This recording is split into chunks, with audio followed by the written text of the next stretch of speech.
something you made 2 months ago is getting you more views per hour than, even the ChatGPT video. The more you make videos, the more those videos get better in and of itself. Again, trending topic, different way of looking at things, but I also improved my way of making videos. So that's probably one reason why it went well. I'm very convinced that from 0 to 1,000 views, even if your video is amazing, it's gonna be very hard to emerge. Everything can be meaningless if you don't have good thumbnail and title. I already tried 10 different combinations of thumbnail and title. You keep on changing titles and thumbnails. Hello, Enrico. Welcome to the Fireside Chats. Hi, everyone. So, Enrico, 10 days ago, you hit the 10K subscriber mark. But now, as we speak, you're close to 30K or you have reached 30K, I guess. So, how did this happen, man? I mean, it's definitely fast, and it's definitely an indication of how exponential YouTube is. I think it's very difficult to find creators that had a linear growth in this, or at least when you zoom out enough, it may seem like a linear growth, but when you zoom in, it's probably more like different kind of It's like 0 to 1. Yeah, I mean, like I remember Linus Tech Tips. It's a big channel about tech, talking about this, and he showed that he has a very linear growth. I think it's very common, at least in these first stages. I mean, I can only talk for where I've been, and yeah, I feel like it's the moment where you gotta pay off for all the work that you've done when you basically got your 30, 100 or 500 views, which I think many of the people here are probably struggling with, and I was too. So yeah, it's I mean, I don't have the secret formula, but if you want, we can dive deeper into what I think may have caused it, and maybe more into the videos. I mean, you started on creating on YouTube very early on, right? So, I mean, if you want to go deep into it, please go ahead. I mean, I started if you go to my channel, the creation very old 2009. Yeah, that's very, I mean, 2009-ish. I had like a gaming channel for a year, but I was 16 and 15, maybe probably even younger. Yeah, 15, 16. Like Minecraft, Call of Duty, but like very small stuff. I got like 100 subscribers, stuff like that. It was game reviews with like a 480p camera. It's like terrible stuff. I just got rid of that. Then this whole thing started in 2020, in September. I always liked, when I was doing, in 2010, I was toying around with After Effects and, doing VFX. I always been, I knew how to edit videos, even though I was not doing YouTube. So I always liked this kind of world. And so I'm like, yeah, I got a camera, I like taking photos. Let's just open the channel. I got some friends at the time, which had a channel with like a few, like 10, 20,000 subscribers in Italian. Okay. And I was like, okay, let's do it. So my first video, which I can get to it later, but basically all my videos in Italian are now deleted from the platform. Yeah. The first video was about, it was COVID, so I did a road trip, my first solo trip. During COVID? Road trip in France. I think it was 2020 in the summer, in August, so you cannot really travel that much. So I just did a road trip with my car and sleeping in the car and south of France, and just like documented it kind of vloggy style, but tried to make it into some kind of a story. I mean, the video had like 600 views, so not, I mean, my friends told me, oh, you're so nice, it was a good edit, but it was not a YouTube video. It was like a video of my vacation that I tried to put some story into, but of course, the first video is very difficult that goes anywhere. So from there, I started making all kinds of content in Italian for around a year. Like, to be honest, there was one semi-hit which got like 30K views. Okay. Around, how I used to study in university. I mean, I was doing all kinds of stuff, like, sometimes talking about tech subscription models, other times about talking about travel or, productivity or tips to career, whatever. Very broad. But I think that this thing can work once you have a certain kind of following and they are interested in you. At the time, I didn't. And so basically, after that summer of 2021, so I did almost a year of this, and I got to 800 subscribers. So basically, like what I get now in half a day. Yeah. And so after that summer, like I stopped posting videos after a few months, and then I said, okay, I mean, I know I want to keep doing this because I like it. I was, of course, not making any money from that. But then I said, okay, I sat down and said, well, first of all, do I really want to keep doing this in Italian? There's many implications. We can go into the details, but basically I decided, hey, I consume a lot of content in English. Yeah. I'm going to be living abroad, and now I'm abroad. So I want the people I interact with to look at the channel and see it and all that. Right. And I feel like I'm decent at English, and I can only improve if I make videos in English. So we can hear you. It's yeah, exactly. This wouldn't happen if it wasn't for that. So, and then with the English decision, I just sit down with my journaling. I do journaling every day, but basically for a few days, like, okay, where do I want to go? What do I want to focus on? And I just picked, okay, I want to make videos about tech. I want to make videos that are highly produced. So instead of making 2 videos, I don't care. I don't have a schedule. Like they come out when they come out. Okay. But they are. I put more focus into the quality of the video itself. Like instead of just doing a random talking to camera for 15 minutes, let's add more and more effects and more things. Like if you look back at that first video that's now public on my channel, and you go through, like, maybe you pick one for 3 months later, 3 months later, 3 months later, you see less, talking head and basic things, and more. I'm not saying it's like a fancy Kurzgesagt video fully animated, but you see a bit of the evolution that was there. So yeah, that's why. You're being quite modest here, Enrico, when you say that random stuff you're saying, because your audience, and I've read many comments on your videos, they say that your narration is something that they really like. Somebody called you like radio voice, something like that. So I mean, to our audience, Enrico is being very modest here. His content is very, very well produced, very well narrated. And just like he's doing nowadays, he's stories behind tech, right, Enrico? If you can correct me if I'm wrong. Yeah, I mean, the idea is going behind the scenes of tech. So I work in tech as a product manager. I've always been tinkering around with tech. I'm not. I didn't study computer science. I know how to code, but I just as a Tally developer. Amazing. I just build some random projects on my own.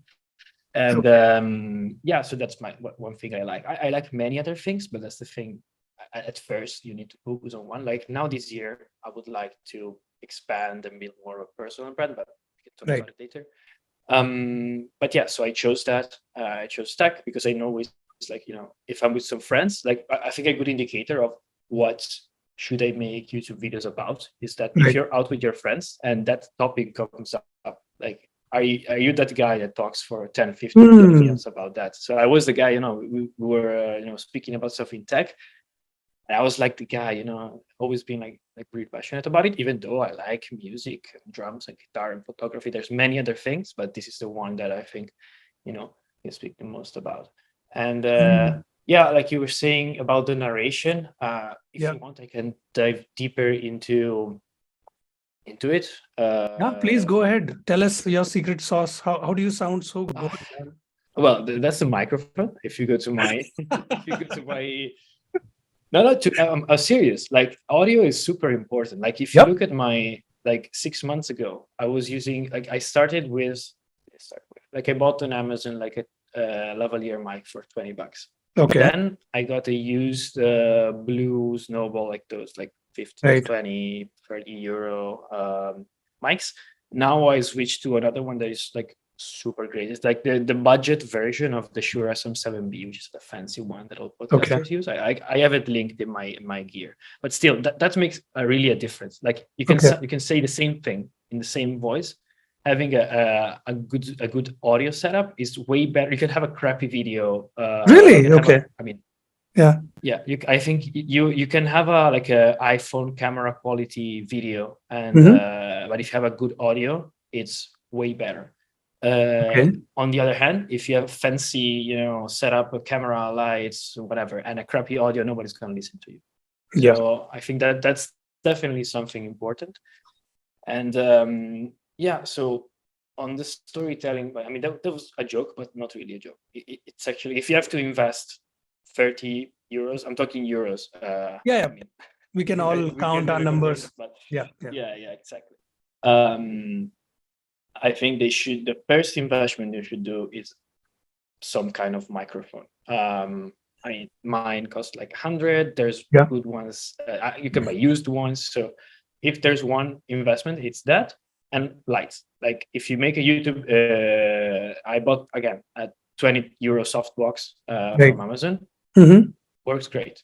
Like you can keep your iPhone 8 or iPhone 7 if you have a nice softbox with a cool background. It's way better than no lights and a 3,000 euro cap. So that's good. That's what I've kind of learned until now. It's wonderful. Then I think on the like on the storytelling part, it's so my videos are about boring stuff. Like let's not kid each other. Like Microsoft acquiring a company, it's boring stuff. And it's not exactly. I mean, the way you make them, yeah, exactly. But the concept is not interesting. Like if you see, I mean, if you want to talk about,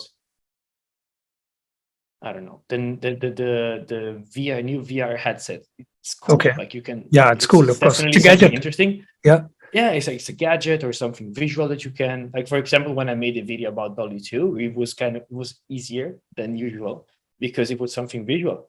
I didn't have the problem. Okay, what do I fill the video with? I show the images from W2, right? So, like sometimes, at least for me, I try to be in the middle of education and entertainment. So it's not necessarily just information, but I try to build a story around it. And the way I see it, it's basically the information helps the story. The story doesn't help the information. So interesting. Right, especially now, probably a few months back, I would say otherwise, but now I'm more and more convinced that on YouTube, what matters is a story.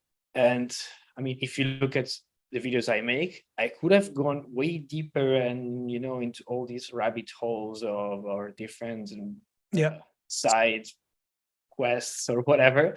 But I think in this case, I chose the information that I needed to tell a story. My goal is not to give you the complete picture on X, right? Okay. There's many other people more qualified than me to do that. Yeah, so that's true.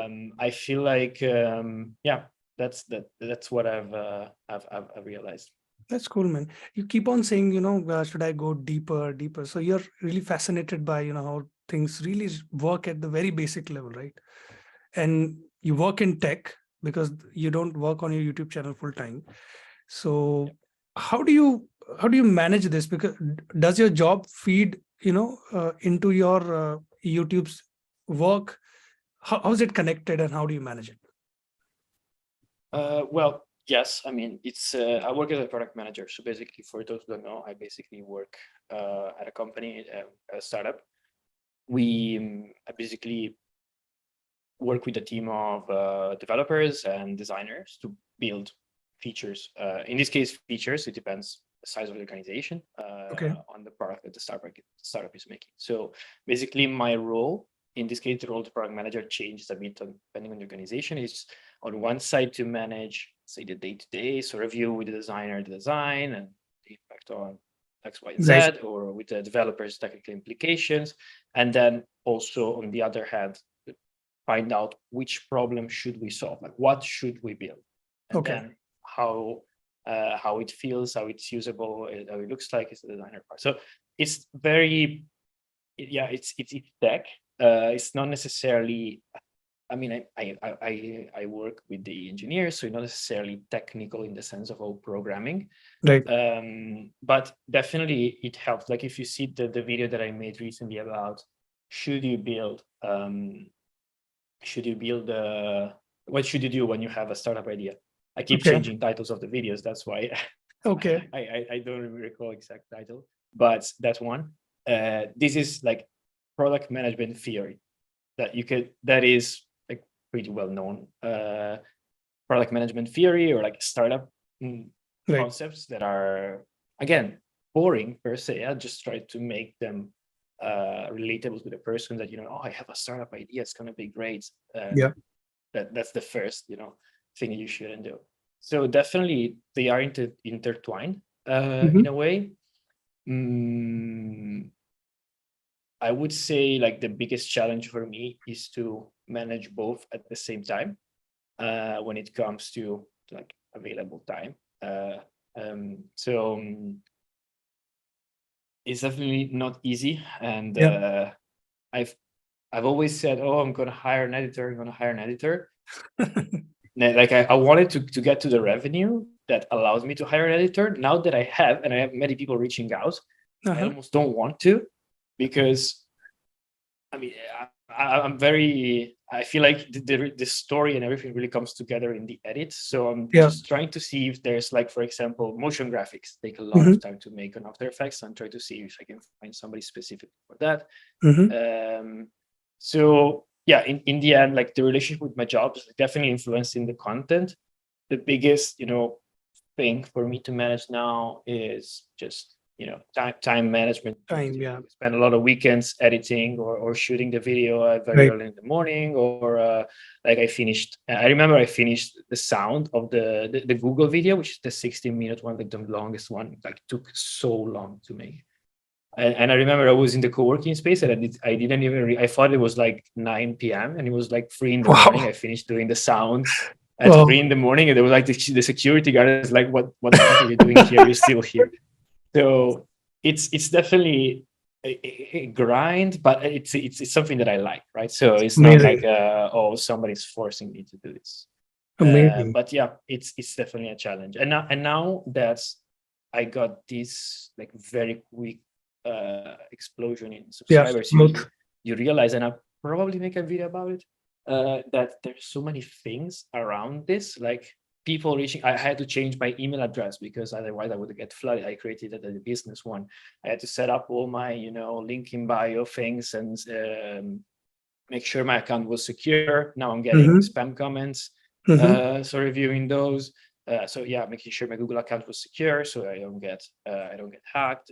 Reviewing all my personally available info online, because I think that if you never been kind of I hate the word online personality, you probably have your personal stuff laying around from Facebook in 2009. So I like clean all that up, now reply to all the people that write to you, which is again good problems to have. Now I need to find a way to understand if I can incorporate a business to manage the other revenue. I mean, these are all good problems to have, but they still take up time.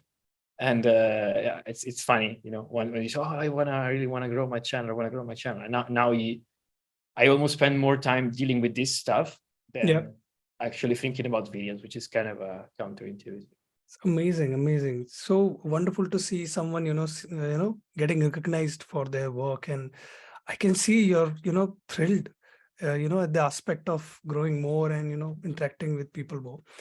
But I'm glad you touched upon revenue part as well, because a lot of, early stage YouTubers are not sure, how much to make, how can they sustain. You clearly have a job, other than this, a very well paying one, I suppose, because product managers are, the rock stars of startup environment. So how much do you make through your YouTube channel? And would you advise someone to just be dependent solely on it? So I think before saying what I make now, I think it's more useful to say what I was making like before, like since December. Okay. Basically, the first year I did YouTube was like 10 euro. The second year, so 2022, I got one video that went to 100K, and then another one in December, and all of that plus a sponsorship for a link in bio that I did just after the video went out. All of that was like 500 euro for the year for all the videos. And yeah, so if you make the calculation divided by the average hours you take per video, it's like slavery kind of so but that's the point, right? It's exponential. And I think the money part is not necessarily, shouldn't be your driver. Like that's for sure. Like you should, unless you set it up as a business and say, okay, this is my YouTube business. You shouldn't open a personal YouTube channel especially showing your face, just because my goal is to make money, because you're never gonna reach, Right. like have the patience to reach that point. So this, I mean, you can easily make the calculation with the views that are public on my channel, my CPM. Yeah, CPM is around 3. So sorry, RPM. So the actual money that I get per 1,000 views around $3 Okay. per 1,000 views. So this month is getting pretty good, like in the few thousands. Nice. Of course, it's not gonna go on forever. It might be like, it's up to you then to make more videos and keep this going. Yeah. I'm definitely considering different revenue streams. Like I just open up a random affiliates just to, since people were asking about my gear, I just sent them there and they can support. I saw that. Yeah. free. I basically, many people ask me, oh, how do you make your videos? How do you edit? What is your process? All that. So for now, I just open the Google form, just taking emails and, getting interest for the thing. Probably I will end up releasing a course or some kind. I just want to make a small course, not about how to become famous on YouTube. Yeah. It's just about, okay, do you want to see my process? The course is going to be called probably like my process, like very easy and straightforward. I want it to be something practical, so that's something that I'm probably going to release in the next months. Great. But I feel like, the shouldn't necessarily chase the money, but it's one of the reasons why people create, for example, on YouTube versus other platforms. I think it's like so important to get this kind of recognition, and it's because then, like, I don't need that money to get a new. I have the luxury of having a full-time job, so I'm not necessarily relying on this income, and this actually allows me to be quite in a good position with sponsor. Like now I got some sponsorship requests, and if the brand or the offer doesn't really entice me, I'll pass. I just prefer to make a video without a sponsor, because I'm not a full-time creator. If I was a full-time creator, I know that I would take this much more carefully. So it's trade-off. Like now I'm juggling this with my job, and then I mean, if I was full-time, I could go full-time now, of course. Yeah, of course. That's not my plan, but it's it also changes your relationship with, I mean, AdSense you get anyway, but with sponsor, which in many cases are the majority of the revenue. So yeah, I don't know if there's any other specific piece on this that you'd like to learn more about.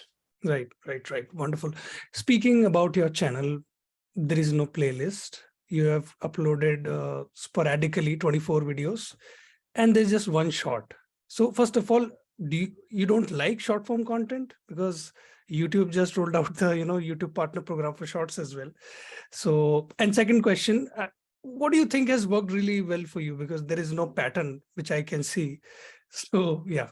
So on short form content, I think that there's one short, and it probably tells you why I haven't made any other or any before that. Is because I end up treating it as like a full video, where it says, okay, let's make something quick. And then it's like, oh, but let's add this animation here, and let's make it fancy there, and let's add it. So in the end, it took me like 8 hours to make that short. What? Okay. And I was like, because in the end, if you look, there's all a custom animation and all that. I'd rather, spend that time making a full video. Right now, I don't even know how much shorts are monetized, and I have grown a lot with full content. Also with shorts, I think you can grow a big audience with shorts. You definitely can. The thing is that in a session, if you want to end up building something that is not just a YouTube channel. So I would like this year to build some kind of more of a personal brand, and build some authority on that front. Right. It's if you just have random shorts, people are gonna subscribe, but will they connect with you? I argue not. Like they may discover you, but then if what they discover is just shorts, it doesn't. Of course, there has to be long form content as well. Yeah, and so that's the reason. And I have always I have some ideas for shorts that are like probably what I will end up doing is ideas that are nice, but they are not too juicy for a full video. They're gonna end up being probably shorts. The thing is I need to battle this, like wanting to make shorts as nice as long form, and then there's a place for that. There's many channels that do like super well high produced shorts. It's just, again, time. Maybe once in the future I'll have a system in place, because I don't want to repackage I don't really like the repackaging of my type of videos into shorts, because they're not like podcasts. That, like, with a podcast you can take an interesting bit and put it into short, make a clip. Cool. Yeah, with my videos it's like this weird length of like 9 minutes where you can take the 1 minute, but then like it won't make sense. Like it's not worth to watch 9, but also you don't really get what I'm saying. So I don't know. We'll see about shorts. That's wonderful. And what has exactly worked for you? Sorry, what has exactly worked for you? What do you think? First of all, I mean, I feel like once you are below 1,000 subscribers, you know, famous quote of Mr. Beast is that if you get good videos, you get views. Yes, I totally agree to that principle. Like, if you're not getting views, it's because your video is not good enough. But I think there is a kind of a caveat, which is that if you are below 1,000 views, there's so much noise that even if you make a good video, it's not necessarily going to, on its own, stand out, right? Like, if you look at pure statistics, kind of an analytical guy, but if you look at pure statistics, once you get the fewer data points you have, the more noise there is. And so for an algorithm like YouTube's algorithm, if now I make a video that's, you know, like when you get a few impressions per day or 30 impressions per day, it's very difficult for the algorithm to understand, okay, this had a good CTR or a good watch time, because it keeps fluctuating, and you'll see it if you're getting little views. So it's not just you that you're seeing this thing going like this. The algorithm is seeing this, and so it's more interesting for point. the algorithm to understand how to recommend stuff that is actually good at that level of subscribers. So on below 1,000 subs, I mean, it's just a matter of time, patience, probably riding some trends, getting into some communities and probably sharing there, things like that. Once you get out of that, most likely the way it happened to me was that I think the first video was Spotify one that went like 20K views. Then the Dolly 2 video was the one that got me to like 2K subscriber, and that video got 100,000 views. Then I don't see necessarily a pattern. Well, the pattern is that in many cases it's trending top, right? So Dolly 2 was the trending topic right then and there. ChatGPT is not the trending topic. But well, first of all, I follow tech, so I'm very much deep into all the news. So when Dolly 2 came out, it was like the same day I knew it, and then I started making the video. When ChatGPT came out, I saw the tweets on Sam Altman, then I make the video. So if you are especially in tech, which is very fast, you need to be plugged in. But it's not the trends help you. But I don't think if you make the same video of everyone else, you're just not gonna, you're just not gonna stand out. Like ChatGPT, I have so many videos how to make money with ChatGPT. 5 incredible things you can do with ChatGPT. Cool, but there's so many of them that I don't expect to stand out with this. But when I learned, like I kind of, heard the news about Microsoft and this and that, I kind of connected some dots. It seemed like a good story, and I told it in a way that was something different. That's probably it. So I'm trying right now to find the commonalities. So trending topic and a unique way of approaching it, especially leveraging your knowledge, right? It's probably a good way to make that video. And then of course,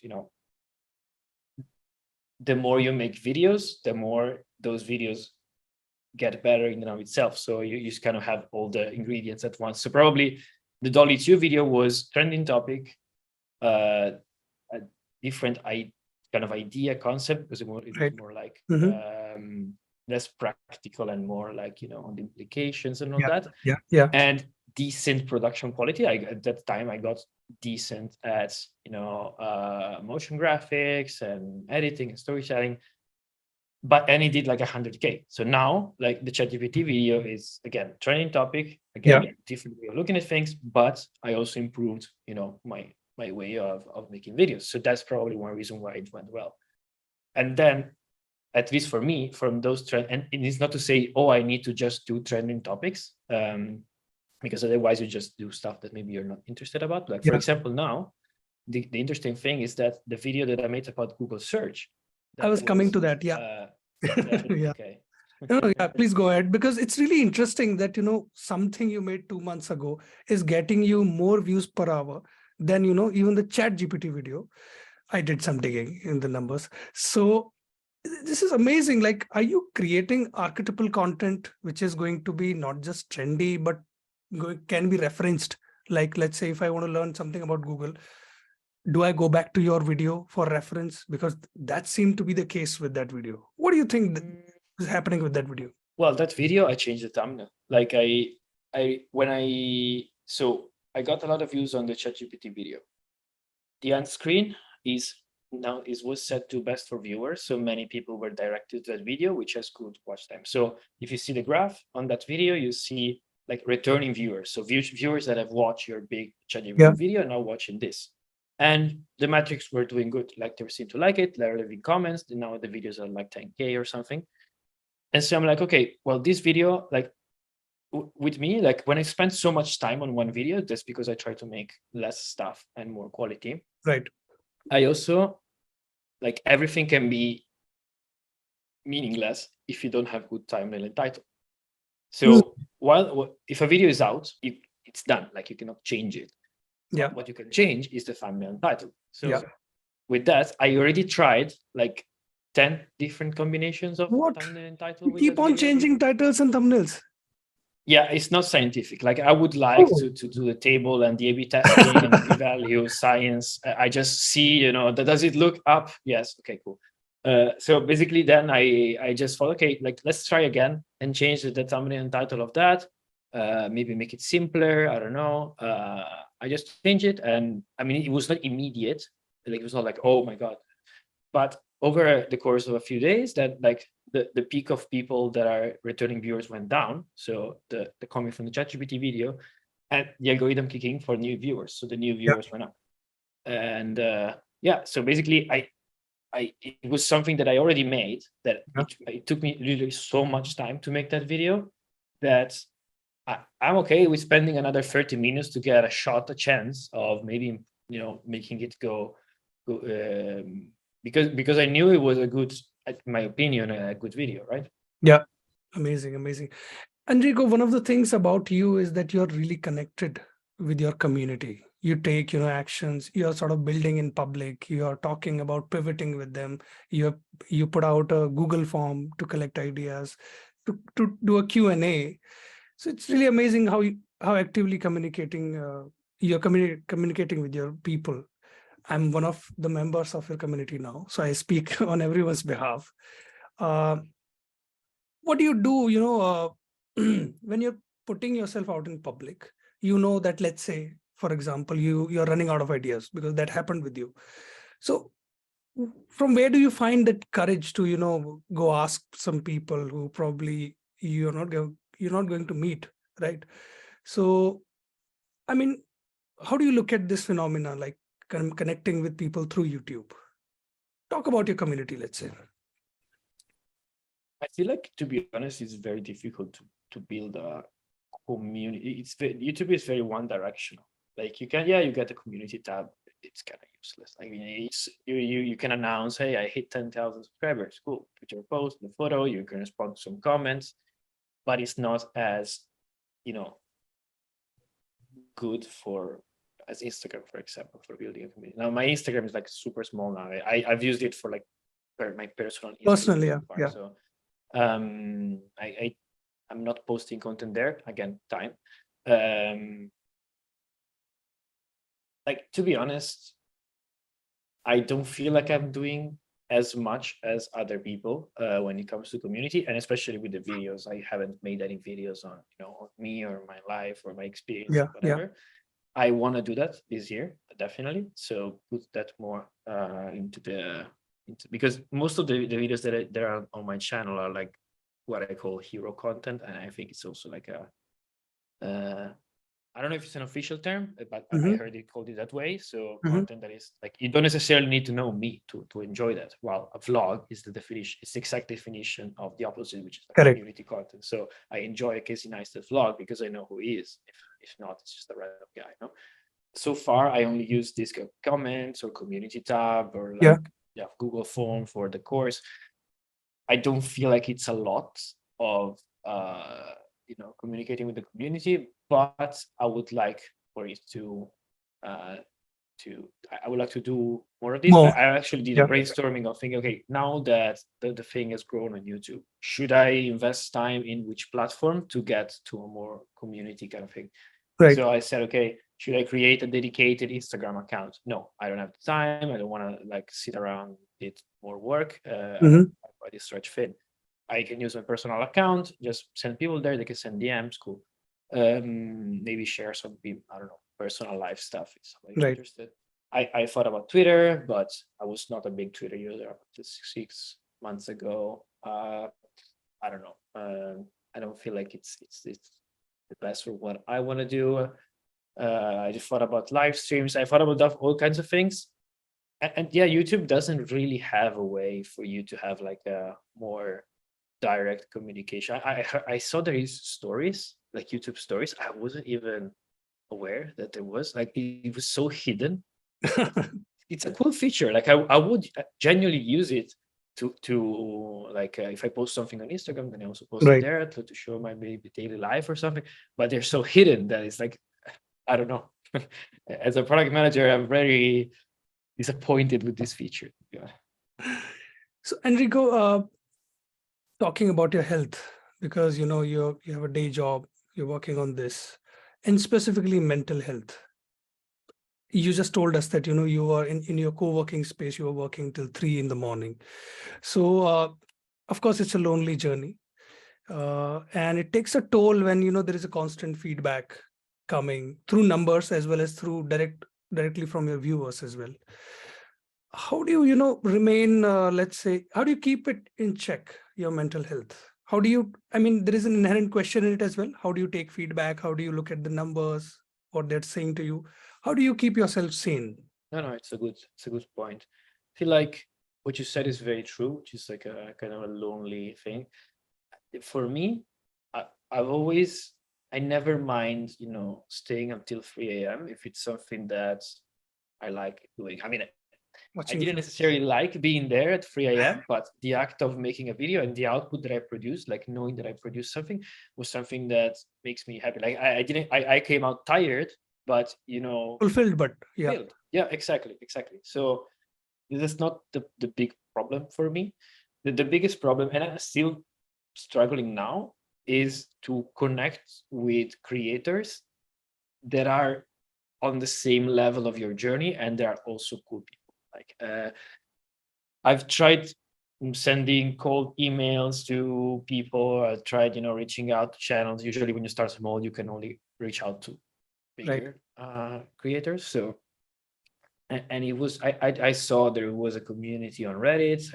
I saw there was some communities here and there on Discord, but it's very like lots of spam, like so big. Yeah. It's difficult to find. Ideally, you would be finding, that 3, 5, 10 people that are working on YouTube stuff, maybe similar parts of your journey. Maybe one is more ahead, maybe one is not, and they can, you can just say, hey, look, I got a good CTR. It's a stupid thing, but it helps you not being alone checking that stuff.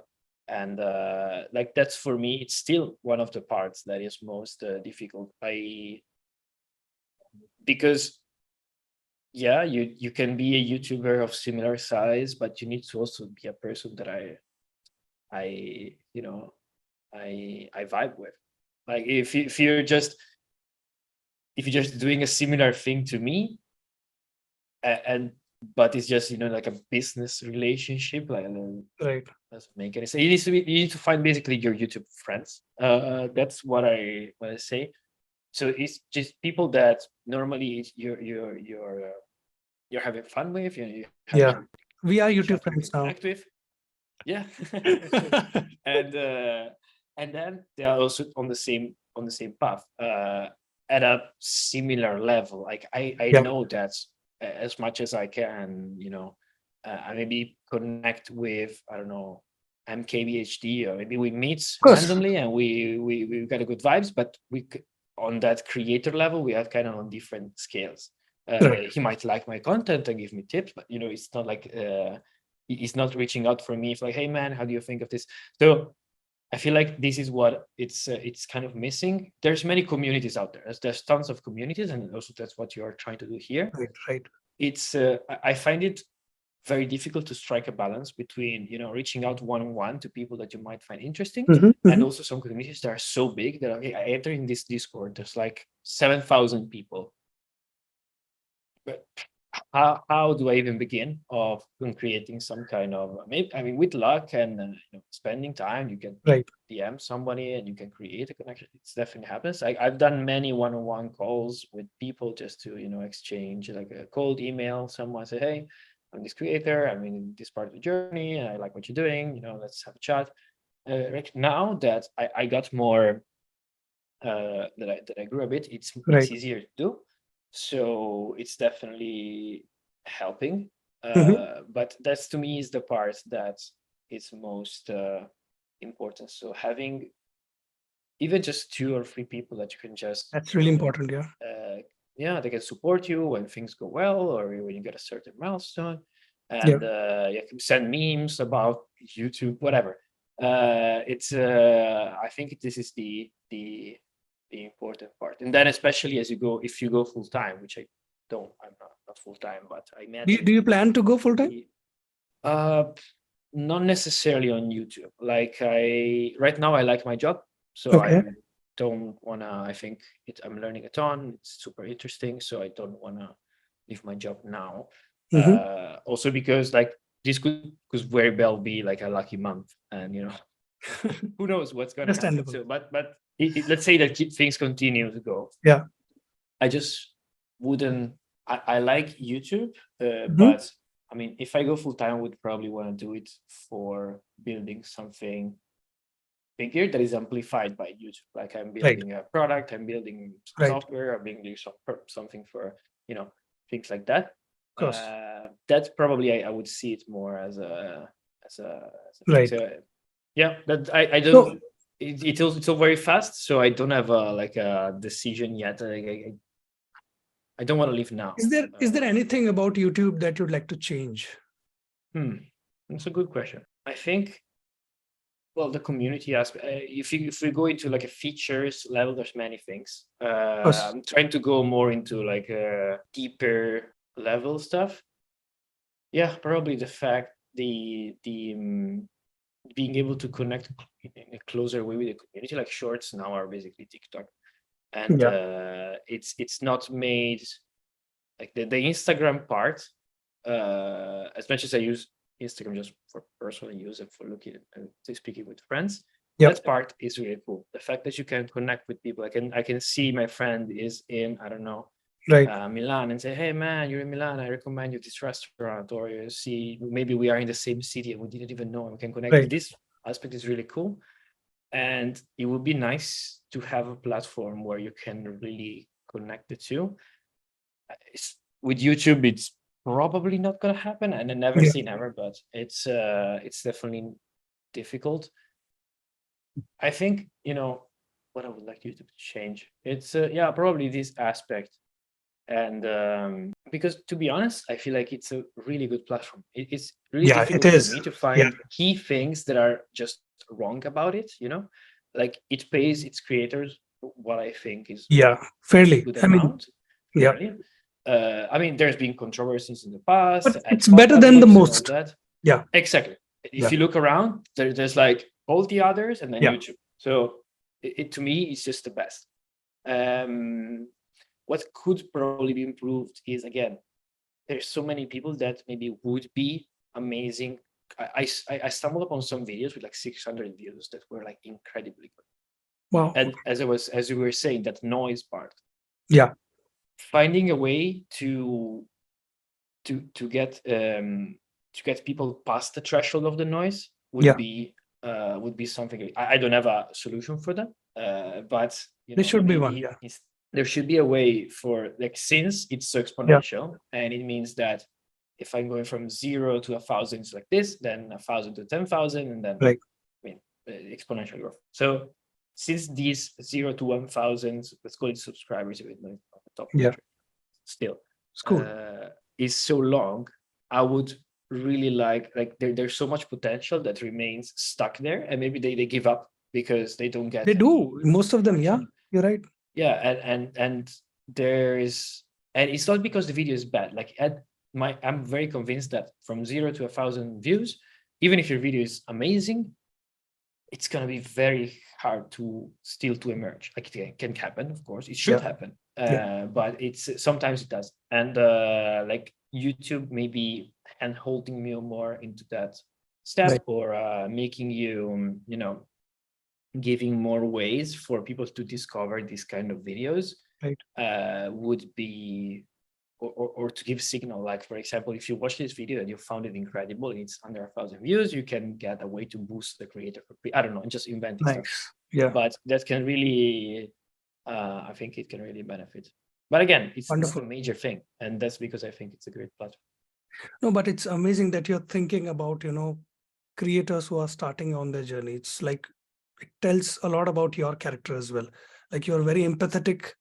You're not just, thinking about, connecting with those who are, higher than you, but you're actually thinking about a lot of people there, because most of the people are behind that threshold. So, I mean, kudos to you. Last two questions to you. Who are your favorite YouTube creators? Give us 3 names. Good question. Well, it's probably gonna sound obvious. Like, I really like MKBHD. Oh yeah. I like the hardware side of things. His intros, man, so amazing. Yeah, the motion graph, the video quality. Like, I really appreciate the fact that he's going all the way to making like at 8K videos, all for it to be ruined by YouTube's compression and stuff. So it's crazy, like the quality, and just even with videos that are, let's say, talking head normal videos, not anything fancy, it's still very interesting what he's doing. And now with the team, I follow the podcast. They had a great story about the 7 keys of the internet on their podcast. They made a video in the studio channel, super interesting. Okay. So definitely this. Try to think. There's many that don't upload anymore, like Vsauce. I love Vsauce, but it's since forever. I think the videos are not so. They don't come out so often. Well, Casey Neistat. I mean, it's like the Casey Neistat. Yeah, he's legend. He's the legend. Yeah. But yeah, like it goes in phases. Also depends. Like, of course, during that phase, what I'm looking at, there's ones that I've been following since like 2010, and cool. Others that are that's great. Or maybe they stop making videos, stuff like that. Yeah, that happens. And lastly, would you like to nominate awesome creators like you for our channel? Somebody who's on the same journey, on the same level of journey, or blown up recently. I came across some. I think I'll let you. I'll send you an email to nominate. I don't have a name right now. Okay. But I'll definitely like send you over some people that cool. are interesting. Enrico, I'll attempt your surname. Please forgive me if I butcher it. Enrico Tartarotti. Tartarotti, yes. Tartarotti. Thank you so much for your time. You've been very generous with all the insights and sharing whatever you have in your mind, your plans. We wish you all the best. We wish you even faster growth. Thanks for coming, man. Been a pleasure. It's been a pleasure. Really appreciate it. That's actually my first interview where somebody interviews me for something. So nice. It's wonderful. And we are really grateful that we are part of your journey now. And to our audience, please check out Enrico's YouTube channel. He's been doing wonderful videos, and do let him know what you think of his work. Comment on his work, find him on social media, and yes, find our other videos as well. So thank you for watching this one. Bye-bye. Thank you. Thank you. And cut. That's it for today's episode, guys. If you really liked it, please subscribe to the 1000 Faces Club and press the bell icon below so that you don't miss any videos from us. Thank you.